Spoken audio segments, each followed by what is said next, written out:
Okay. I don't have to be in front of the camera. I'm gonna hit this. Okay. Okay. Okay, Are you 10. ready? Okay. I don't. Okay. I don't have a starter. You have a starter. Okay. Well, welcome to session 2 in our series on scholarly activity and scholarship. We have Krista Robson, the chair of the Research Ethics Board, and Michelle Edwards-Thompson, also a member of the Research Ethics Board, here to talk to us about ethics approval. When do I need it and when don't I? So I will hand it off to you two. Yeah, I'm good. No, thank you for coming. And I thought we just start out with us. All right. That's all the information. So you're being reversed. Yeah. We'll making it up as we go. It's not at all obvious. Yeah, didn't just finish the slides now. She slid a slide copy to me. Here we go. Okay, good. No, we've done versions of this, but we wanted to start because we don't want it to be. It's not a presentation. We don't. Because there's not like 3 people. Come on now. I found it's more helpful when you sort of know why you're here and what you want to know, and then we can sort of tailor information that way. It's a very specialized session. Usually that's better. So. But because we don't want to give you information you already know, but we'll focus on the stuff that you're here for. Yeah. So how about just brief introduction? I'll take your questions for next. And because I have questions. Yeah. All right. What are your questions? Well, I always do get tripped in. So what sources of data can I use without needing ethics approval or with? Is it okay to use anonymous SFIs if I don't have ethics approval, or do I still need it for that? And I get a lot of questions from people who are getting started in, especially scholarship and teaching and learning, and then they ask me questions, and then I look at them and say, we should talk to Krista. Like Stan driving her back. That was 6 months. Okay. And we do have all of those. These are kind of along those two sort of together. So, good. So I'm Nan Big. I'm part of the planning committee for this series. I'm PD consultant. I teach at DSB. And I did my first one of these really rushed, thanks to Krista, in a very short time frame, which they probably don't advertise. And now I haven't done anything with it. And my biggest thing is more the 7 years of data I already have, just that anonymous SFI, grade averages, how I can use that. And then I didn't want another year to go by of data that I potentially couldn't use as much as I would like. So I did it's more focused on classroom activities. So I did at least starting this year, I have stuff that I can use to a greater extent.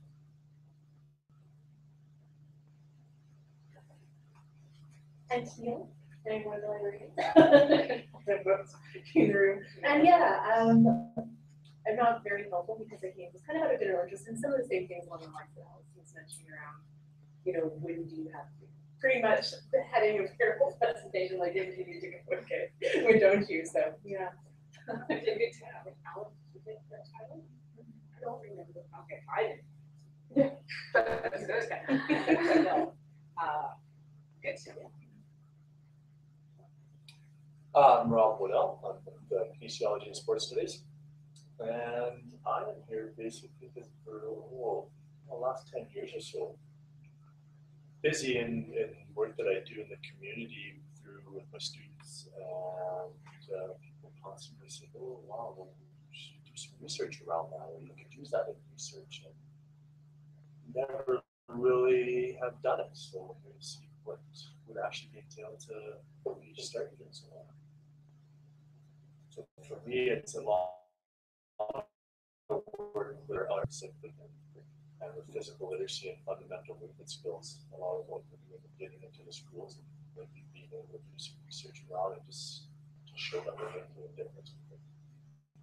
So then would your research be around your students from RDC or around the actual minor children in the elementary schools? Because that, So it would be, so it would. that probably adds a layer. Yeah, so, well, yeah, it's, well, the one I have designed in my head has the complexity of, one, teacher training of our students, and then also teacher professional development of our elementary teachers in the field now, and then measuring the impact that it has on the actual elementary students, and following that over a number of years to see where they end up and what they end up doing and what their physical literacy skills are by the time they hit middle school.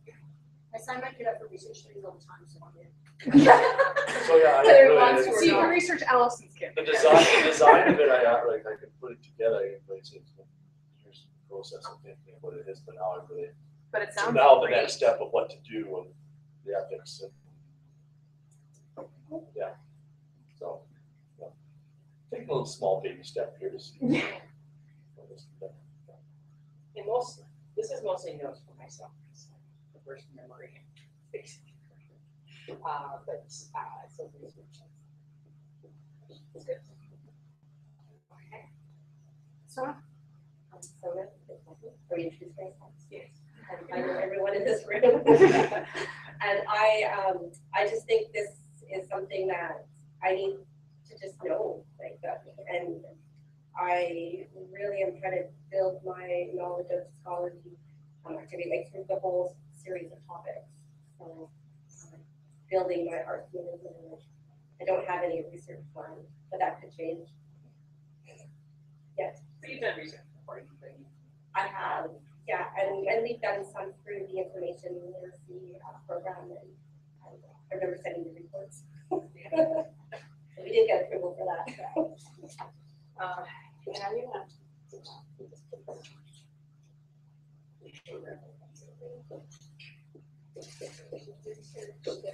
Yeah. Okay. Should we, so our experience with research, okay, yours is way more extensive than mine. Mine is mostly around scholarship, teaching and learning, and effectiveness of different teaching techniques in classes and a couple of different small scale projects. And then a couple of years ago, I got involved with a larger multi-institutional project that was designing a test bank of questions that was going to measure the effectiveness of having a librarian come into your class. So it was like a post-test, which broke the ethics board because we had to go to like 5 different institutions and who gets to be in charge and all of these other things. And so at the end of that, they said, well, like, why don't you just come do this now that you're asking all the complicated questions? So, but very much in that sphere of scholarship, teaching and learning, and how does that piece play into when you need to be checking in with other people? What does that look like? And I will say, after having filled out ethics forms for 5 different institutions, you get a pretty good feel for the process. And some institutions are a lot pickier about it than others, which was interesting. Unnecessary. We're picky, but we keep picking us to do. Yeah, RDC is not the picky one, I will say that. I can't even recall all of my research experience, but in addition to doing research, interview research, and that sort of thing for all of my degrees, that sort of thing, I've been involved more recently in some community-based research projects, so with myself and my colleague too, and working with community organization, and particularly with vulnerable populations too. So definitely using my ethics board house, a lot with that, to ensuring the work that we do in those contexts are not going to cause harm, because that's one of the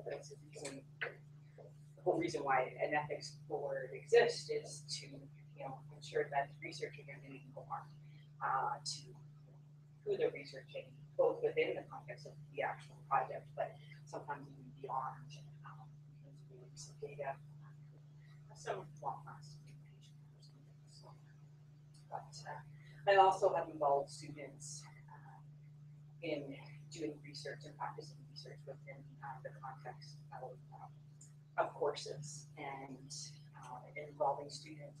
And this is where kind of answering the question, there are some situations when students are doing things, like interacting with the community where it's not research, it might look like research, but it's in the context of community service learning, where students volunteering, are doing practicums, those sort of things. And even if they're in the normal course of those activities, getting information from people, observing them, writing stuff up, if it doesn't sort of fit some of the key markers of research, ethics is not particularly required. So so there's it's hard keeping the distinctions. But let's go to the first slide. Actually, we've got two slides here that in terms of some of the various activities you all just mentioned, it would be activities that would require an ethics board review. Ideally, the review should be talking to ethics board well in advance of collecting data, as that's the policy. You have to get the approval prior to collecting data. You can interact and you can engage, and sort of test the waters in terms of, are you going to be able to research a particular group of people, sort of getting informal consent prior to, but before you start systematically collecting that data, that approval has to be in place. But this is the short as I could get it in terms of the required activities that require ethics review. And the first bit is just the typical types of data, the types of methods that you're using. Our board here is human research. Different use of apply surfing here, but if you're studying animals or plants, we can't help you. But if you know someone who is studying animals or plants, or animals. Yeah, plants are fine. You can do whatever you want with plants. What counts as secondary use of data? Secondary use of data. So data that has been previously collected by another researcher for another research project. And you are using the raw data and testing it and analyzing it with your own research questions.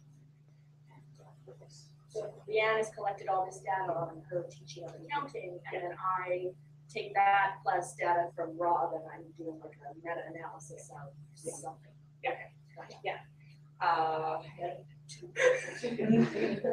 Alberta Health data. We've had a lot of psychology students get access to Alberta Health data for their purposes. And this is where this plus the other slide in terms of research activities not requiring or review. If that data is anonymous to the point where the second researcher can't identify who those particular persons are, then you don't. If it's an anonymous data, it can never ever be linked to and you don't require ethics review. I just had a conversation with a faculty member, and she's doing just that.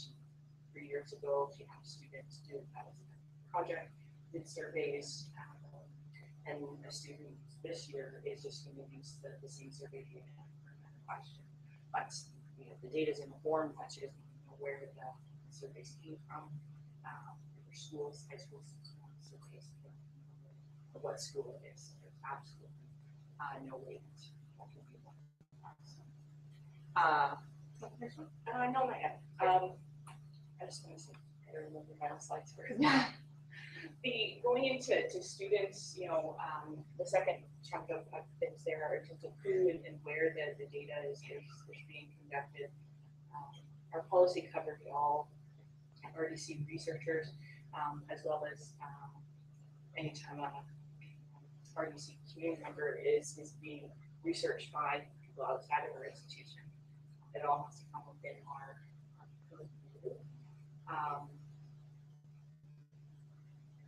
So yeah, we actually approve a lot of studies from researchers outside of RDC who want to ask questions of our students or do some other work on this population, even if they already have approval at their own institution. We still need to look at it as well. as an extra layer of protection for our students and our faculty members.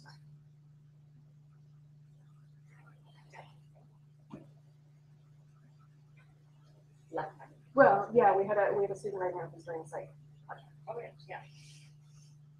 from another school. She's coming and doing some stuff with some of our psych students. So yeah, High schools. the science fair project. This is a lot better than my which tastes better project that I did for science fairs. Oh, it was a smart one. I'm trying to think, I don't think this. Yeah.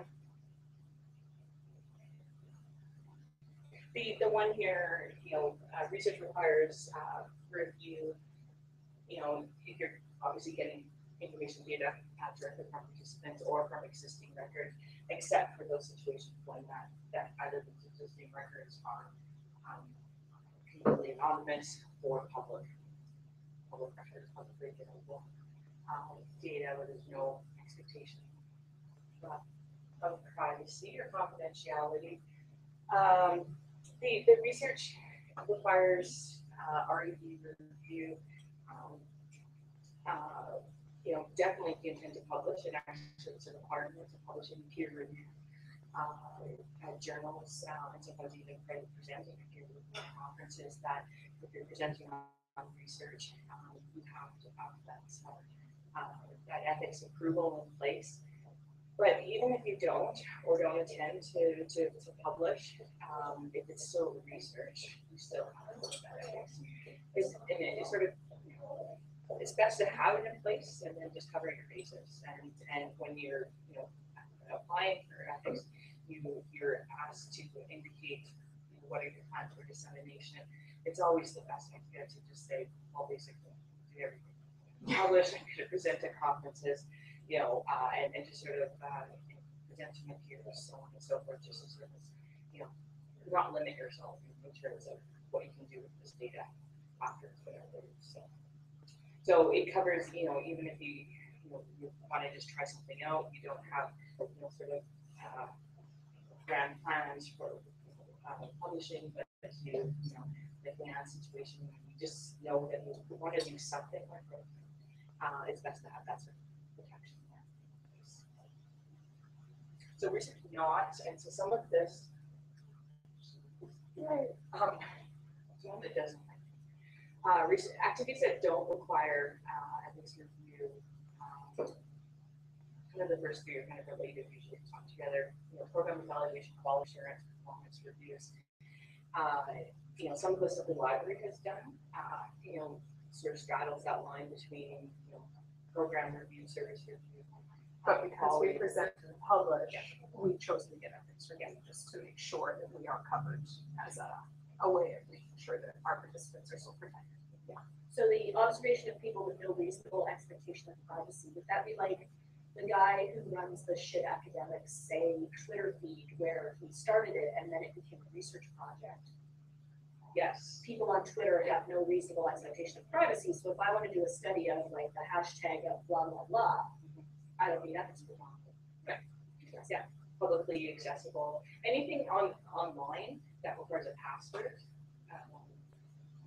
would be a reasonable expectation of privacy, but anything you can just randomly access. And that's where Facebook got into trouble here, when they were manipulating your news feeds, because the argument was people do have an expectation of privacy in there, so you can't just do research on them without letting them know, which they actually did do, and got in quite a bit of trouble for. Well, there's some kind of professors, mostly other states, that have gotten in trouble for lining their students' Facebook pages for data information without them. So, it's just best to think, what would I want in that situation? And just do that. And one of the things is that a classroom is considered a space where people do have a reasonable expectation of privacy. So anything that's happening in a classroom space is covered off. Like people have that expectation of what happens in a classroom stays in a classroom. So it's not like you're at the mall. Yeah. And that's where. Sorry, just thinking, you're non-educational testing. Yeah. It's simple. So, exact example would be testing of fundamental movement skills, which a PE teacher would normally do or should normally do. And so. Would I have to have my model of assessing FMS, the fundamental movement skills? It's a standardized testing model, or? There is no standardized testing model of it. There is a few different models out there, but I would create one. Not that, but if you wanted to do the project where you wanted to test the effectiveness of that, or of a particular testing, and or compare it with another one, and collect data and compare them, that would be the research project, would be how to measure the difference, but not the actual testing. Yeah, just looking for an outlet, just reflecting whether there's an improvement or not. Pretty bad. It's like, we don't have to get ethics approval to collect information on a test. So if I'm handing a test to my students, I don't need ethics approval to give them that test. I need ethics approval if I'm going to collect those tests, look at their responses and decide whether or not the shift in questioning that I did from term 1 to term 2 made a difference. Yeah, so to your question, Rob, you don't need it right now because you're going in and you're just doing that testing as a matter of, is this making a difference? When you get to the point of now it's part of a larger research project and you're going to start to publish the results and start to talk about the differences, that's when you are going to need the ethics approval. Okay, so you do it after. Elena Antonitis, who's in psychology, she does brain injury testing, concussion testing, and she has this computer program where athletes come in pre and post season, pre and post concussion, and she does this testing, produces some results, and she gives those results to coaches, to parents, and she doesn't need ethics for that particular project, but she does want to eventually sort of, she has some questions about that test and how thorough or not that it is, so that's when she's going to do that. So is that not similar to what Rob's talking about myself also is, and like you said, it's kind of that testing and experimenting and getting familiar with different things.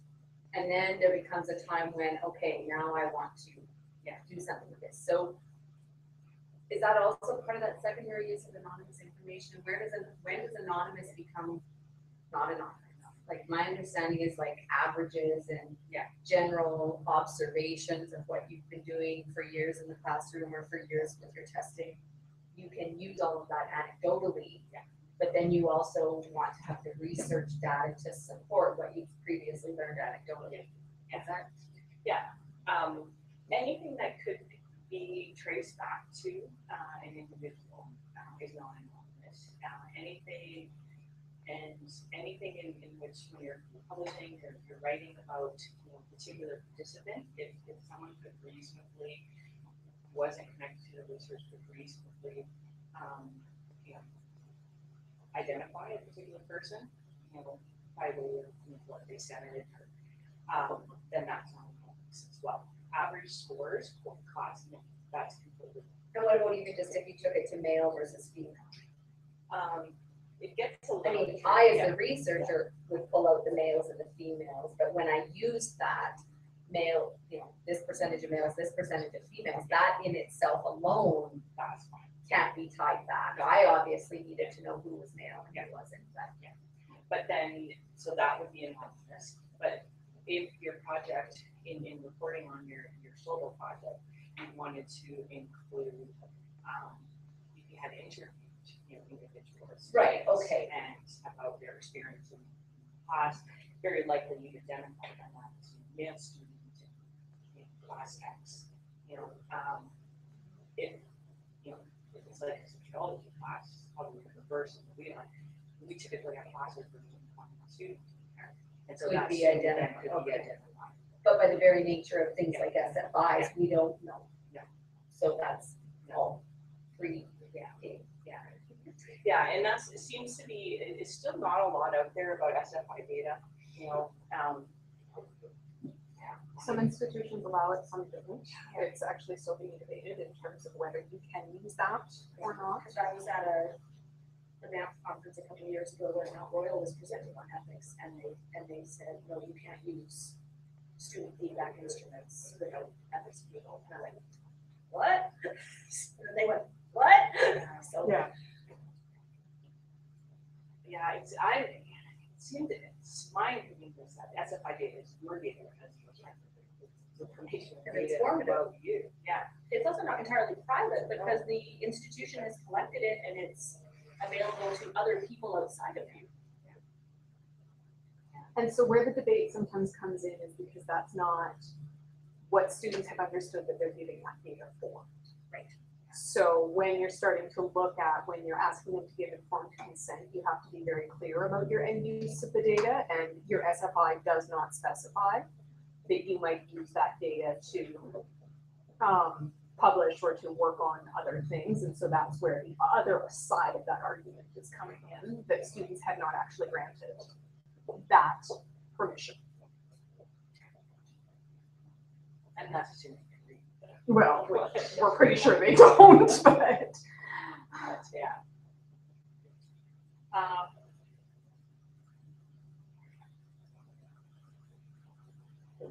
Sure, I don't know what's next. It's a surprise. It's a surprise. Follow you.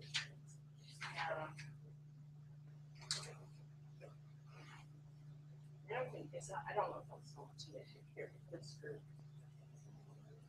It could be, it comes up in nursing, this sort of distinction, particularly when they have their students involved in activities, in fields or in practicums here. And, you know, and whether or not what, is it, yeah. No, it's not that, that's my. Well, and again, the library has run into this a lot. So like when we built our new desk, we did a lot of work with students around, is this new desk working for you? How are you liking it? What would we change? What would we not change? And then we certainly went and presented about that at conferences because it's a fairly new style of desk and new work and those things. So part of it kind of straddles this piece of we're doing it because we made a change in our service and we want to make sure that change is effective and all of those pieces, but also it's a bit of a change in our practical practice. And so it informs the dialogue on your discipline. yeah. And so in that case, yes, students should know that if they give us a quote, it might be used for these other purposes as well as informing any changes that we make. Kind of the best example I can give. But it didn't affect it. Yes, we did get ethics approval for that, yeah. Yeah, the library actually has a blanket ethics approval for any of these studies that we do. We do now too. Yeah. Cover your bases. What's the next? The next one's the student one, actually. Yeah. This is the one where I'm thinking of the nursing. But it's also Nursing, it's What's a little bit of what Stats survey every year. I'm assuming. yes, it is.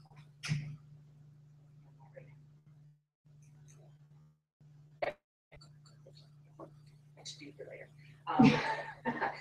But no, yeah, so when you have students collecting information from people who are not members of the class, in some cases it could be research, in other cases it's not.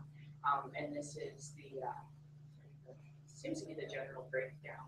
If those activities and that engagement with other people, it's more teaching them the tools of the trades and the skills that they'll need in that particular profession. Social workers having to have an interview with social work students having an interview with a client in their practicum in order to learn the skills they could. like interviewing, how to make decisions about resources or services, that's research. Well, and based on what you have on there, then I would say maybe that stats one isn't either because the intent is that you've gone out and found a client and you're just providing the data back to the clients and developing skills, standard practice profession, that sort of thing, so I would say those stats ones more don't require ethics. It depends on what they are though, because the Who the stats, clients are. who the clients are and because the library, again, is taking advantage of that to conduct some surveys. And they've gone out and interviewed students and had that come back. And so it's modeling for those students as well when they get out into the field, if they are going to conduct that kind of a research project. This may be required of them, so it teaches them that part of the practice as well. So should all course-based stuff just have a standard, send it in no matter what? No, we don't, for the nurses. And education students every now and then, you know, they have discussions with parents about children in the classes that they're, I'm just teaching you, that sort of thing. And, you know, so I have, you know, when the students are, you know, when the skills that you're teaching them are research skills, it's wisest then that it's ethical research. Yeah. And those business projects, student projects. Because part of what they're learning is survey design, testing the effectiveness of the survey and those things, so it's not just about the statistical analysis of it. And sometimes those surveys are of, you know, potential users of the service of the client that they've engaged. Because I've had students come to my campus, survey, ethical, right? Yeah, so it just depends, yeah, just because it could eventually hit a bunch of different things. Social work does the same thing, social work has a research class as well, and they have a more fit, you know, ethics approval, because depending on what the students choose to do, they could be professionals. And social work in particular, because they could be interacting with certain vulnerable populations where we really want to make sure that they're protected. History, if you were teaching students oral history and they're going out and interviewing people, you would need it for that. Anything where they're just dead people, you're good. Yeah, that's. We don't protect the dead people.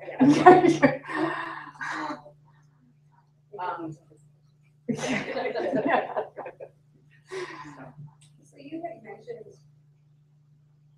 community service learning. Any comments on course-based versus community service learning? Because, so now community service learning might be different than in It's not actually researching and interviewing necessarily. Correct, yeah. Well, I have students do community service learning and they go in the volunteer organization. I have no say over what they're doing at that organization as long as they're volunteering in an appropriate way and that sort of thing. And they have the course-based requirements there. But they're volunteering, they're observing, they're talking with people, and they're writing about those experiences, but it's not centered around a research question. We still apply the same research protocols in that anytime they write about something that they see at the volunteer place, they use first names and that sort of thing. And we actually give the agency the informed consent form, but you know, it's just a sort of information for them to let them know how they're not a typical volunteer, they're still a student, they're student roles here. However, I have had students who they were asked to by the volunteer place, the organization, asked to conduct a survey or to do research. So or even to design our research on survey, that sort of thing. And so I then sought individual approval for that as a course based those individual assignments. Because they were doing research, they'd be interacting with people, or just even in the design phase, so making sure that they had ethical design practices. So how does that touch yours, Rob, in terms of what your students are doing in the community service learning piece of it? Well, ours isn't necessarily, I guess defining community service learning, ours is a practice. Yeah, so it's a different thing.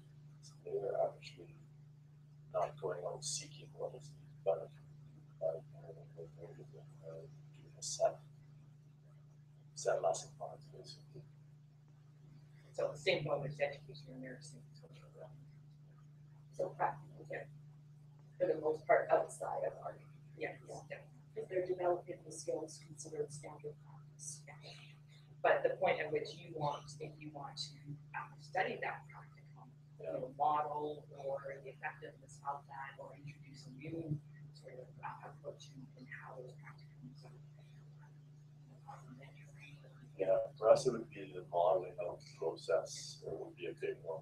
I think there's many pieces to that. I've known anything to narrow it down, but it would be that to show that how we can use our link between our post-secondary education and teacher training to professional development for teachers that because because that's a unique situation that people are teaching physical education that have zero training in them. It's optional whether they come and take my class or not. So many of our elementary teachers Never have that. don't have the education background to teach physical activities. So this would be to see what would be the impact on that, and it would be a model that hopefully we can provide in other areas. Yeah, so then that's what's in the realm of scholarship teaching and learning, and you want to add to the knowledge base and broader knowledge base. And anytime there's a different question or a new question or something new that you want to know, that's research, and it's best to do it systematically or methodically. And you mentioned though as well, perhaps, yourself doing like the community side of that as well, like the people that you're connected with, doing research in conjunction with them, or is it just the studying or the researching and all the teaching? Yes. It's all good. Well, it's the. I think it's the one we come back for so this. Thank you so much. I was stressed out. Thank you. Influence of the actual procedure of using RDC students to help provide professional development for teachers already out there, so educating teachers. There would also be the part of because we're putting a structured teaching class in, which maybe it's not structured now, it's like giving a child a math book and saying, hey, here's a math book, and hoping that would feel better by just being there. So that's the way a lot of our phys ed is right now. Here's a ball. You might learn to catch it, maybe you might not, maybe you might get interested in throwing it and playing it. So it's kind of hit and miss right now. So seeing if by putting, and there's the curriculum in place, but it's just not used, but by putting it in place in a structured setting where students come out, they teach some lessons, they lead some lesson plans, and then evaluating, okay, did it make the progression to the grade 2s, to the grade 3s, to the grade 4s, and then ideally the marker would be for me would be when they get middle school, when a child actually starts making decisions whether they're like physical activity or not, to have something happen there where we can evaluate their attitudes towards physical activity at the middle school level. So And skill, can we catch that? and measuring skills as well, right? So what we feel happens is if we have the skills and we're like to get kids that have good reading comprehension, like books, right? Did they get reading really form with reading comprehension? No one can compensate more the reading or the reading comprehension. So it's the same thing. More time, the opportunities and proper teaching you have with physical activity that we know that we can teach in this activity and everything after. So you don't get one pre and post test them. Yeah, Like, so the do some well, pre-testing so this is and my then question working is with. like, do I need a control group on this? And like, is that ethical to say, okay, this grade 1 class Yeah. doesn't get to be part of this program, then we're gonna track it.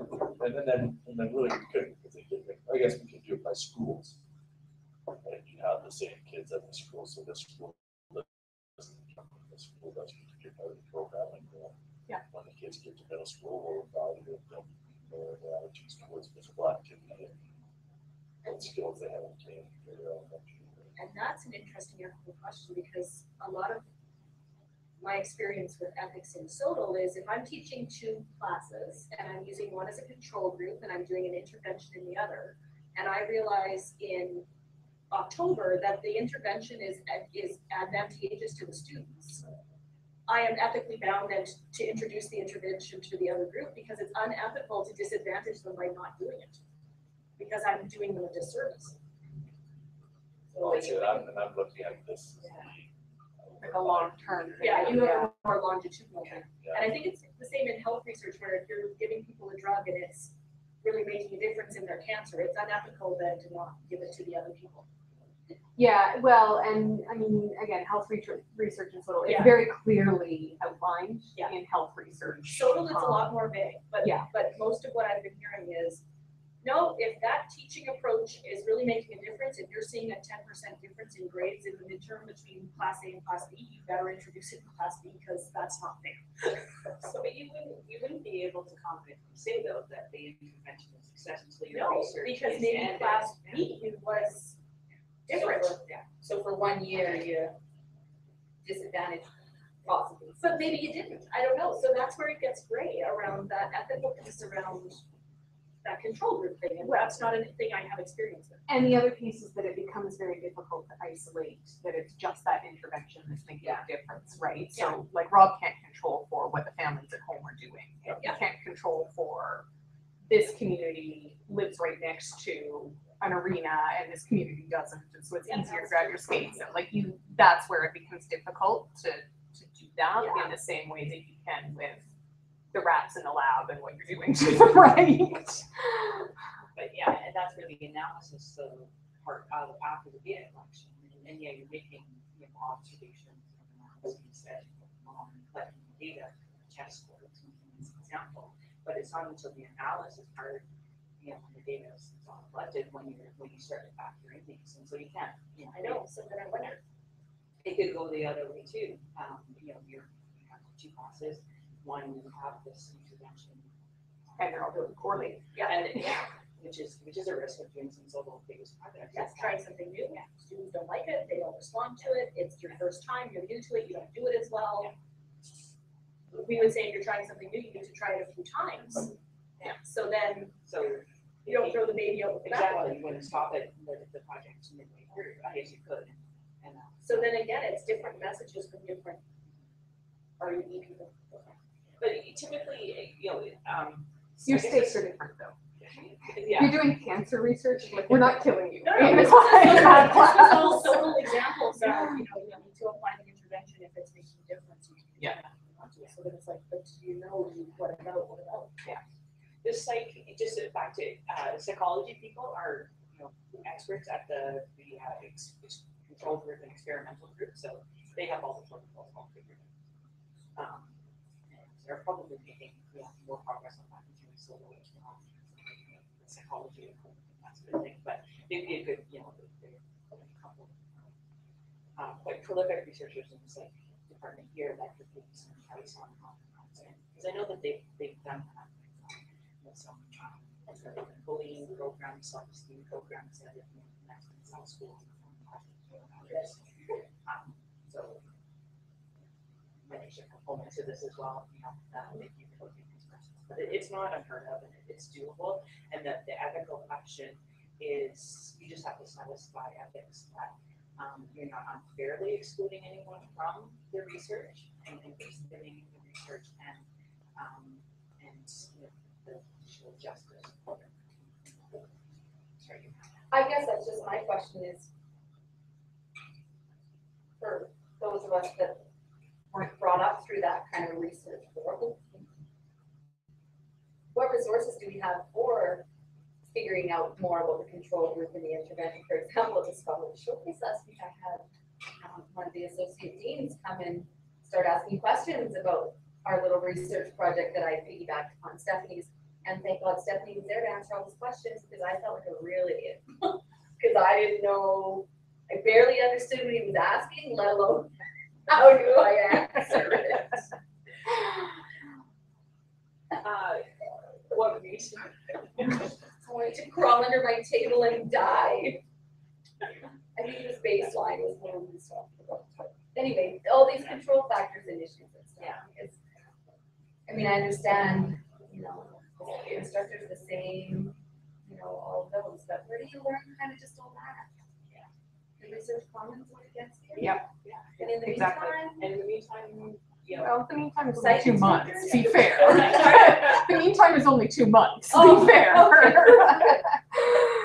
But, no, like, But yeah, because that's how those people who were brought up in it learned it, right? You learned it from your instructor, you apprenticed under people who did that. So it's setting up that same kind of a system. We already My master's know, wasn't research based, so I didn't Yeah. do the research methods for it. but we know people on campus who are doing that kind of work. So we connect you up with those people and say, can you take a look at what he's doing and take a look at what you're doing, and they can have a coffee with you and talk about baselining and explain what that is. And then you can decide whether that's appropriate or not, and kind of Because transfer it again, to I your own kind of did the discipline. application because I wanted to start covering my class. Yes.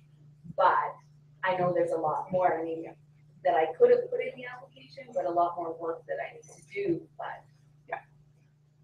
yeah, everyone comes to the ethics application at different levels of too. Like some have like 30-page, you know, proposals that they've done, the students have done, and then the ethics application is a tack on. Where others, the proposal is an ethics application, and that's, you know, vote or not.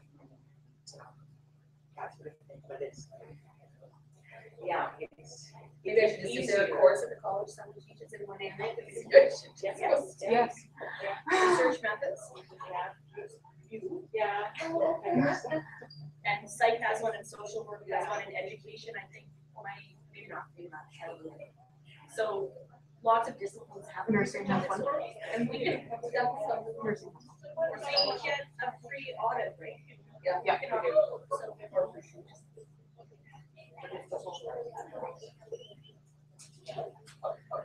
So we probably have a couple minutes to wrap up before the room is needed by a class. Okay, yeah. No, we don't have a wrap up. We need to have beginning. The sandwich is looking all filling. I don't know how to. I think the biggest thing I would say is if you have questions, come and talk to one of us. You don't have, like, the first contact doesn't have to be filling out forms. Come and talk to somebody who's on the RAB, Krista, or somebody else who happens to know one of us, and we can kind of take a look at what is it that you're thinking of doing, how would you maybe think about setting this up in a way that would protect people, and I know Krista does a lot of that before people submit their applications, so that when you do finally submit your application, that process is a lot smoother, and it's not kind of coming back to you 5 or 6 times with a lot of questions from the reviewers, because Krista's kind of headed a lot of that off in the past. So that's the other thing, you're not forbidden to talk to us at any time to figure out some of these things. Dustin? Alicia Catherine, economic research, innovation, creating years. It's all on our website. It's really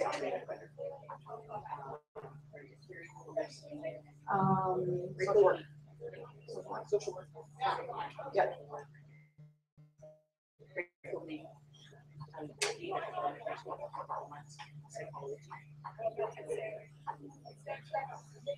So those are some that we can connect with a mentor into.